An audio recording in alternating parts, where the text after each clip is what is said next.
So back in March, as the nation's economy was shut down because of the coronavirus, many were predicting that the real estate market would face a major collapse.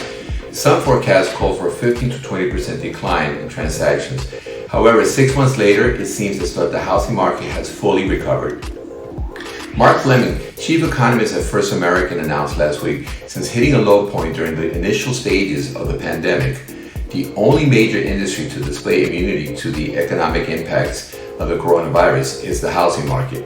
Housing has experienced a strong V-shaped recovery and is now exceeding pre-pandemic levels. The Economic Strategic Research Group at Fannie Mae upgraded its forecast for home sales last week. And housing data over the past month continued to show a strong V-shaped rebound, helping drive the broader economy. Existing home sales jumped to a pace not seen since 2006. We have substantially upgraded our forecast for both new and existing home sales for 2020. Total home sales are now expected to be 1.3% higher than in 2019. And National Association of Realtors agrees in their past pending sales report. Projections from Chief Economist Lauren Young forecast existing home sales to ramp up to 5.8 million in the second half. That expected rebound would bring the full year level of existing home sales to 5.4 million and 1% gain in 2019.